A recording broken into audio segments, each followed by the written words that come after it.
চার ধরনের পুরুষার্থের কথা বলা হয়েছে। প্রথম হলো ধর্ম।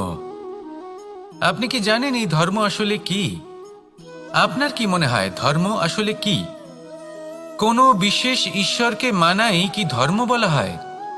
নাকি কোনো বিশেষ রীতি পালন করাই হলো ধর্ম? নাকি কোনো বিশেষ সাহিত্যকে সর্বশ্রেষ্ঠ মনে করাই হলো ধর্ম? না, ধর্ম হলো সেটা যাকে ধারণ করা যেতে পারে। আর ধারণ শুধু সেটাই করা যায় যা পবিত্র। পবিত্র শুধু তাকেই বলা হয় যা নিঃস্বার্থ, যার মধ্যে শাসন করার কোনো ইচ্ছে নেই, যা সরলভাবেই প্রবাহমান, জল এবং বায়ুর মতো। যখন কোনো ব্যক্তি ধর্মকে ধারণ করেন এবং সেই ধর্ম সেই ব্যক্তিকে রক্ষা করে, তখন তাকে ধর্ম বলা হয়। ধর্ম যা রক্ষা করে অহংকার থেকে, খারাপ চিন্তার হাত থেকে।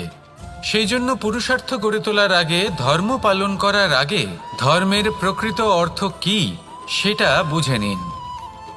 এটা জেনে রাখুন যে সমস্ত ধর্মের আধার, সমস্ত ধর্মের ভিত শুধুমাত্র ভালোবাসা। আসুন আর এই ভালোবাসার সাথেই বলুন রাধা রাধা। কখনো কোনো বাগানের কোনো বৃক্ষকে দেখেছেন যেখানে সুগন্ধি ফুল থাকে, রসালো ফল থাকে? তখন মন প্রফুল্ল হয়ে ওঠে, মন থেকে সেই বৃক্ষের প্রতি ভালোবাসা জন্মায়। কিন্তু যিনি বাগানের মালিক, শুধুমাত্র তিনিই জানেন যে কিভাবে এই বৃক্ষকে আগলে রাখতে হয়, কিভাবে তার পরিচর্যা করলে এতে সুন্দর সুগন্ধি ফুল হবে, রসালো ফল হবে। কখনো কখনো প্রয়োজনের থেকে বেশি রোদ পেলে এই বৃক্ষগুলি শুকিয়ে যায়, প্রয়োজনের থেকে কম রোদ পেলেও এই বৃক্ষ কিন্তু শুকিয়ে যায়। প্রয়োজনের থেকে কম জল যদি পায়, এই বৃক্ষ শুকিয়ে যেতে পারে। প্রয়োজনের থেকে অতিরিক্ত জল যদি পায়, তখনও এই বৃক্ষের শিকড়গুলি নষ্ট হয়ে যেতে পারে। এবার এটাই কিন্তু আমাদের সংসারের সাথেও হয়। আমাদের সংসারের সকল প্রতিভাশালী ব্যক্তি, যেমন লেখক, বিচারক, প্রবক্তা, যোদ্ধা, এদের সবার ক্ষেত্রে এই কথাটাই প্রযোজ্য। যদি বেশি প্রশংসা করা হয়, তাহলেও এরা হারিয়ে যাবেন। প্রয়োজনের থেকে বেশি যদি নিন্দা করা হয়, তখনও তারা নত হয়ে পড়বেন। তাহলে আপনি এদের রক্ষা করুন এবং নিজেদেরও। মনে রাখবেন একটা কথা, জেনে রাখুন কখন কোন নিন্দায় আপনি লজ্জিত হবেন না, আর কখন কোন প্রশংসার দ্বারা নিজের মধ্যে অহংবোধ জাগ্রত করবেন না। এই মন সুপ্রসন্ন হয়ে বলবে রাধা রাধা।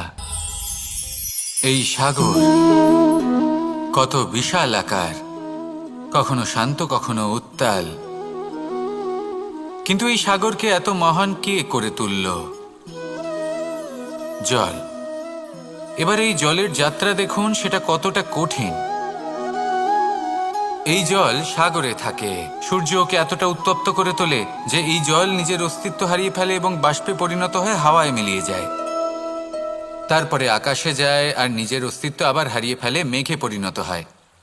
তারপর এই মেঘ কোথাও গিয়ে কোনো পর্বতে ধাক্কা খায়, তারপর আবার এই জল নিজের অস্তিত্ব হারায়।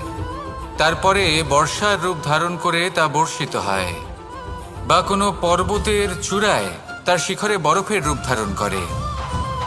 তারপরে এই বর্ষা মাটির দিকে নিজের যাত্রা শুরু করে। এবার মাটিতে ঝরে পড়া এই বর্ষা স্রোতের আকার ধারণ করে এবং আস্তে আস্তে বইতে থাকে। এ নদীর আকার ধারণ করে এবং নদী রূপে বইতে বইতে পাথরে ধাক্কা খায় বা কোনো পর্বতে ধাক্কা খায়, আর তারপর এই নদী এসে সাগরে সমাহিত হয়ে যায়। নদীর এই জল আবারও নিজের অস্তিত্ব হারিয়ে ফেলে, কিন্তু এইবার সেই জল নিজেই সাগরে পরিণত হয়। এটা আমাদের সকলের জন্য একটা শিক্ষা যে এই সংসারে জীবন এবং সময়ের হলো এক অনন্ত যাত্রা। এই সংসারে যা কিছু আছে তার সূত্রপাত কোথাও একটা হবেই। সেই জন্য মৃত্যু এবং সমাপ্তির চিন্তা ত্যাগ করে দিন, আর যে সূত্রপাত আপনি লাভ করছেন তার আনন্দ উপভোগ করুন। ভেবে দেখুন আপনি কিভাবে শ্রেষ্ঠ কর্ম করতে পারেন যাতে এই সংসার এবং এই সমাজ, এই দুইয়ের মঙ্গল সম্ভব। আসুন আমার সাথে ভালোবেসে বলুন রাধা রাধা। একটি নৌকা বিশাল একটি সাগরে ভেসে চলে, কখনো যাত্রীদের বা কখনো বিশাল বস্তুকে নিজের সাথে বহন করে নিয়ে চলে, এক স্থান থেকে অন্য স্থানে পৌঁছে দেয়।